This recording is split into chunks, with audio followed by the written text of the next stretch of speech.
Hi Virgo! Welcome in this is your reading. Be open-minded po, hindi po halos lahat makaka-resonate. Kaya piliin nyo na lamang, and thank you nga po pala sa mga nag-subscribe, lalo na po sa mga bumabalik. Marami pong salamat.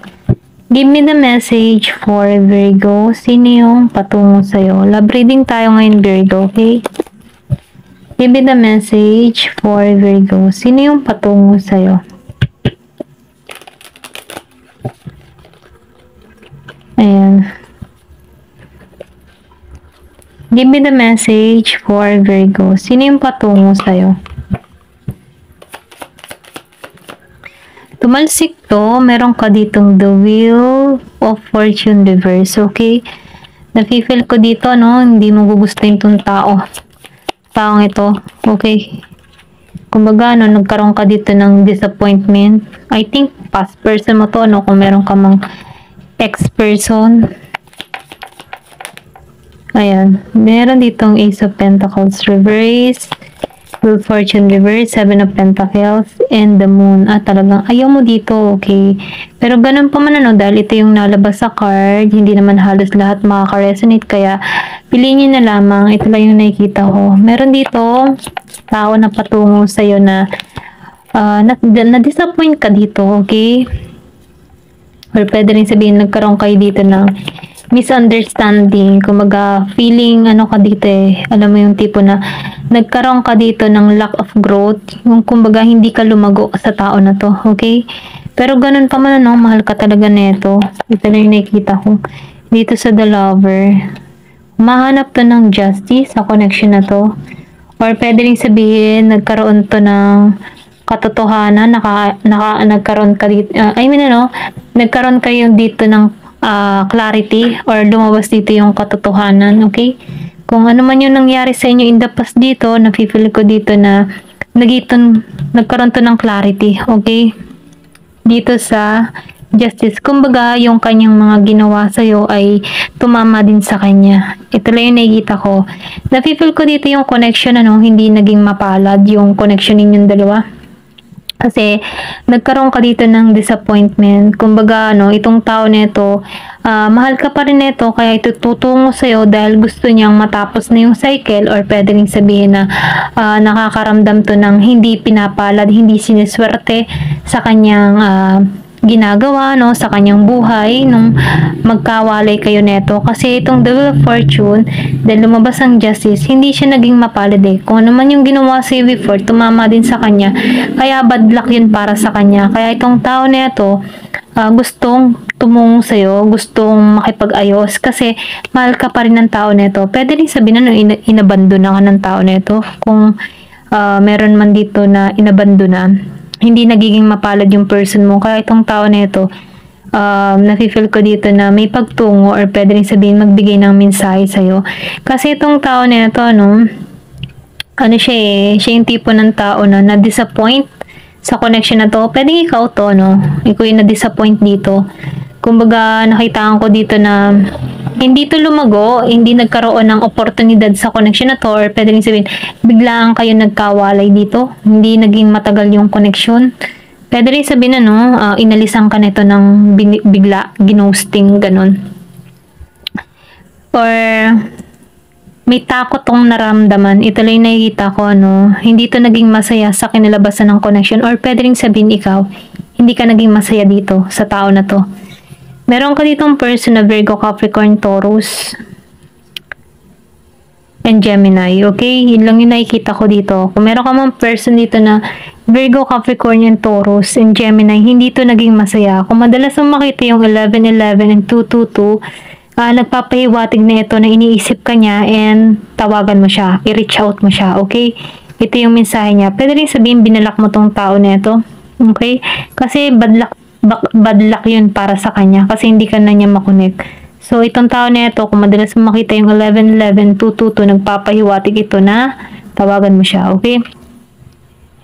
Then dito, sa The Moon, nakikitaan ko dito na nagkaroon to ng takot dito, nag-alinlangan, okay? Marami siyang gumulo sa kanyang kaisipan, or pwede sabihin, naging siyang negatibo yung pag-iisip niya para rito, okay? Kasi nakikita ko dito na meron ditong umalis. inalisan. Pwede rin sabihin ano, hindi kayo nagkaunawaan. Ito lang yung nakikita ko. Then dito ano sa The Hangman, itong tao na ito, nafe-feel ko dito na inalisan mo to, okay? Kasi nahirapan ka sa connection na to.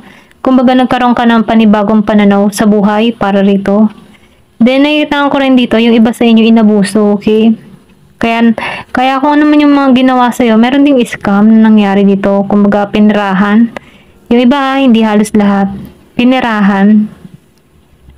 Kumbaga ginawa ka niyang ATM, ganun. Ganun lang yung energy, ikaw yung ATM. Hindi, minahal mo to, okay? I think ikaw yung nagmahal dito. Kasi inabuso ka dito eh. So ngayon, nakikitaan ko dito ng disappointment. Na-disappoint ka dahil nalaman mo yung katotohanan dito. Nabunyag sa'yo. Dito sa The Justice. Pero ganun pa man ano, tinanggalan mo to. Kasi nagkaroon ka dito ng panibagong pananaw. So ngayon itong person mo, hindi siya masaya. Ayan. Pulos pag-aalinlangan. Ayan, ito lang yung nakikita ko. Tingnan pa natin dito, no? Give me the message. Kung ikaw man dito ay dinaya, niloko, no? Tumama din dito sa tao neto. Kasi nakikitaan ko dito, yung iba sa inyo ginawang ATM. Inisahan, inutakan, ganun. Excuse me.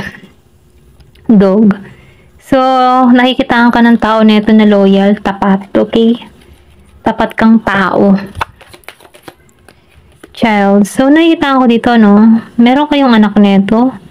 Merong 18 and 13, or pwede rin sabihin single mother, single father ka. Or pwede rin sabihin itong tao na to. Okay?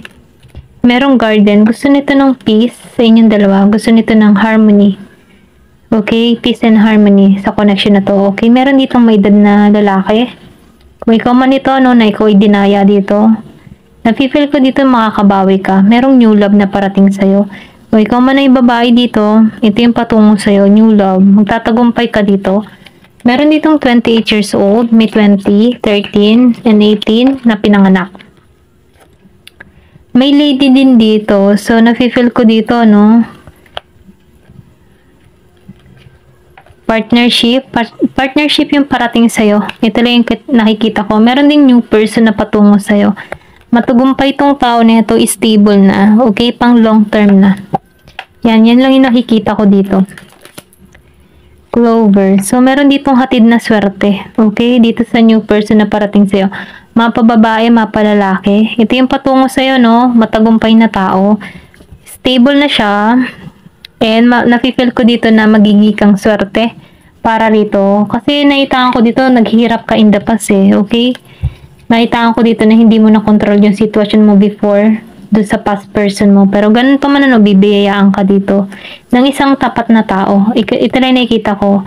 Pwede rin sabihin na single mother ka, single father ka dito. Okay? Pero nakikitaan ko, tatanggapin ka nito. Kahit sino ka pa. Ganyan. Meron ditong fish. So, nakikitaan ko dito na patungo to sa'yo. And abundance tong tao na ito. Okay? Kumbaga talagang handa tong kumilos. Sabihin mo lang, okay? Kung kilala mo man to, pwede rin sabihin foreigner to. Nababibes ko foreigner to, okay? So, meron ditong mountain. Nakikita ko dito may mensaheng parating sa'yo. May good news. Kumbaga, ito yung road to success. Kumbaga, ito yung daan ng tagumpay patungo sa'yo, okay? Then the moon. So, nakikita ko dito yung lalim ng connection na to. Meron tong mararamdaman sa'yo or pwede rin sabihin yung magugustuhan niya yung pagiging sensitibo. Okay? Kung ikaw man ay sensitive, ano, maramdamin, ganyan. Matampuhin. Type niya yun, okay? Meron ditong 28, 29, 34, and 32. May pinanganak nung 2, 18, 13, 20, and 21. Yan. Last na to. So, crossroad. Mamimili ka dito, okay? Kung sino yung pipiliin mo. May past person ka rin kasi ditong tutungo. Pero, I think mapipil mo dito bad luck yun, okay? Dito ka tutungo sa new person na parating sa'yo kasi meron tong hatid na swerte. Kasi dito sa crossroad, in the past, dito ka nang galing eh. Pero ganun pa man ano, meron ditong tower na buo sa kabilang daan. Dito ka nang galing. So, nafe-feel ko dito, ano, dito ka tinutulak ng mensahe na ito. Ito lang yung nakikita ko. Ayan, hanggang dito na lamang po. Thank you for watching and love and peace.